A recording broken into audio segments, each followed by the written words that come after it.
Hello, this will be your first video concerning notes on this course. What these notes are going to be about is about the scientific method. Well, at this point also, you should have already downloaded the notes on the scientific method. As I mentioned earlier, you should have those notes rewritten in your own handwriting in your notebook. And you should have already sent me a picture of them to indicate that you did actually write them out. Now remember, I don't want you to just print the notes using your computer, because I actually want you to write them out, because by writing them out, that helps you process them at least once. So you should have these notes right here. All right, there's the notes on the scientific method. What I'm going to do is I'm going to go through these notes with you and point out some of the issues, and that's how we're going to try and go through each of the notes as we go along in this course. So in the scientific method, the first part to the scientific method is the purpose or the problem. In your notes, you'll notice that there's a question mark after the problem, because what this usually is, this is a question. There's a question that needs to be answered. All right.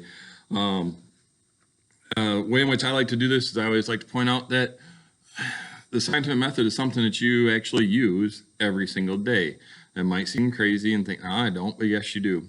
Let's assume that school was functioning normally and you did actually have a locker that you were to go to. And you went up to your locker at the beginning of the day and you do your locker combination and you reach down and grab a hold lever, pull up, and it doesn't come up. Well, if it doesn't come up, do you have a problem? Yes, you have a problem. Your locker won't open. Okay. So what you got to do is you got to go, why doesn't my locker open? There's your problem. It's a question. Now, after you develop that question, then you got to go to the second step, which will be the hypothesis. And in the case of the hypothesis, you're going to do an educated guess. An educated guess, has your locker ever opened before? Well, probably has. Right? So what do you think is probably the reason why your locker won't open? Well, maybe you didn't do the locker combination correctly. So what are you going to do?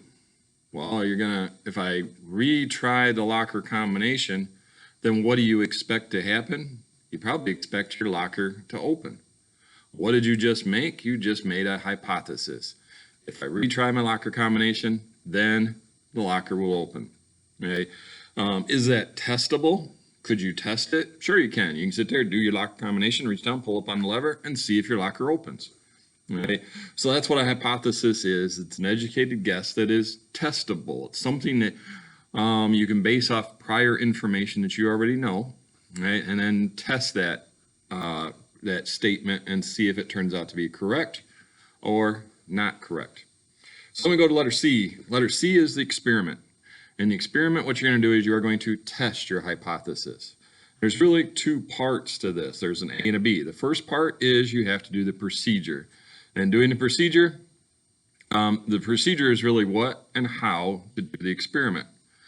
And this procedure needs to be repeatable. So if somebody in California wanted to redo your experiment, they should be able to read through your procedure. And if they did your procedure the same way that you had it written, the same way you did, then they should get exactly the same results. Okay? So in the case of your locker, going back to that scenario, if you gave me your locker number and you gave me the sequence of the 3 numbers to do your locker combination, could I open your locker? Yep, I probably could, because I know the procedure, how you turn it one direction, back the other direction, then back the other direction, and then pull up on the lever. So as long as I do that procedure correctly, just like you do it, then both of us should be able to get the same results and get the locker to open. Okay? So that's really what happens in the procedure of an experiment. It's got to be repeatable. It's got to be described out so that everybody does the experiment exactly the same if they want to repeat the experiment. Once you then do the experiment, part B, you're going to collect your data or data. I don't care how you want to say it. Either way is fine with me. So you collect the data to and formulate that data and end up collecting all your information. So now we go to the fourth step. The fourth step is the analysis of the data. In the case of the analysis, this one I think is always the hardest thing to do in the scientific method, because what it is it's what does the data mean? So now you have to look at that data and say, well, what does this mean? I don't know. And you have to make some sense out of it. So making sense out of that data, you may organize that data in a way that makes it so that you can see some trends. And what you can do is you can put it on tables, charts, and graphs. And by using those, you can see whether, like especially with graphs, you can see whether the trend is going up or whether the trend is going down, whichever thing. And right now with the pandemic going on, we're seeing graphs all the time because we see graphs on the news, on newspaper, on feeds that show whether the number of cases is going up or whether it's going down. And you can look at a graph really, really quickly and see, are the numbers going up or are they going down or are they staying the same? And they keep talking about flattening the curve. Well, flattening the curve means at the very beginning, this whole thing was going up like this. And that meant we were getting more and more people that were getting it. What they wanted us to do, and the reason why they said, wear your mask, physically distance yourself from other people at 6 feet or more. The whole idea on that is so that we don't transmit it back and forth. So that was going to make it so we got less people getting it, so all of a sudden the curve was going to flatten off. All right, we weren't going to get as many people as quickly. And if anything, they ultimately wanted to make it so that the curve comes down so that we have less people getting it. And that's the hope ultimately with a vaccine that could be developed, right? All right, so that's one way in which, and again, we're seeing those all the time now, which is kind of convenient in this discussion. So now in doing that, on the analysis of data on a graph, there are two variables that are in there. There's the independent variable and the dependent variable. And if you make a graph, I'll do this right behind myself. Here's a graph of something, okay? And one way in which I like to point out is if you put the word depends down here, and I'm going to put in parentheses because I'm going to say we're not actually writing it there, but I want you to think that it's there. Right? So now what happens is that this characteristic up here depends upon this one. Right?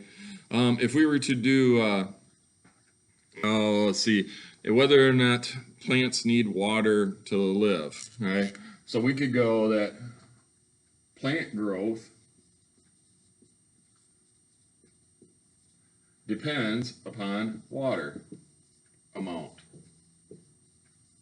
So depending upon how much water we give those plants, that's going to decide how well those plants grow. So plant growth depends upon water growth or water amount. So this up here, this is my dependent variable because this depends upon this piece. This one down here, that's my independent variable. Okay? This one changes because of this. How much water I give that plant decides how much plant growth I'm going to get. Okay, so that's how independent and dependent variables work. Generally, if a scientist does their graph correctly, this one up here, the y-axis, the one that goes up and down, that should always be your dependent variable. The x-axis going this way, that one should always be your independent variable, as long as the scientist did it correctly. All right, so that's graphs. Conclusion. The conclusion is the final part to the scientific method. In the conclusion, what you do is you look at your analysis of data and say, well, does my data support or say that my hypothesis was correct? If it does, then I accept my hypothesis. If my data does not support my hypothesis, in other words, it says, oh, my hypothesis, my guess was wrong, then I reject my hypothesis. So at this point, all you'd end up having to say would be either accept or reject my hypothesis. And then in a really good scientific investigation, scientists will suggest things for other scientists that may repeat this experiment as to what to do in future investigations. So how should something be changed if somebody was going to do something to modify this experiment to try and learn something else. Okay? So in a nutshell, that's actually the scientific method and all the steps to it. Now at the bottom of your notes, you had down good scientific investigations. Well, to do a really, really good scientific investigation, you need to have two groups. And those two groups are the experimental group and the control group. The experimental group has one variable, one difference between the control group. The control group has what would be considered to be all standard conditions. And then we're going to take another group and we're going to change one thing to see how that change affects the parameters, the thing that we're testing. Right? Example of this, going back to this idea of plant growth. If instead of water, let's say I wanted to know, do plants need light to live? So I would take one plant, put it in the window, and I take another plant, put it in a closet where it's going to get no light. Now, in this whole idea of keeping everything the same, both plants would have to get the same amount of water, same fertilizer, have to be the same plant. They both have to be a tomato plant, sunflower, have to be the same plant. The only thing that could be different is light versus dark. Right? When I got all done, if the one that was in the dark dies, could I say that it was because the plant didn't get light is why it died? Yes, because that was the only thing that was different. Now, how this becomes a problem is, what if the plant that was in the light, if I gave him water and I gave him light, the one that's in the dark, I forgot about him, I didn't give him water, and he didn't get light. Now, he dies, the one that's in the closet. Do I know what caused him to die? Was it because he didn't get water? Or was it because he didn't get light? Well, we really don't know. So that's where you have to only have one variable between them. If you have more than one variable, then it limits your ability to decide whether or not this experiment was correct or not. Right? So scientists, what they actually try and do is they try and limit the variables. All right, with that, that concludes this set of verbal notes. I hope you got how this worked. Remember, the important piece to it is to have your notes all written out beforehand so you can follow along as we're going through them. And if you needed to add any notes along the side of your notes as we're talking about to help you understand them, that's what I'm hoping you might have done as we talked about them today. All right, well, have a great day. We'll see you in the next video.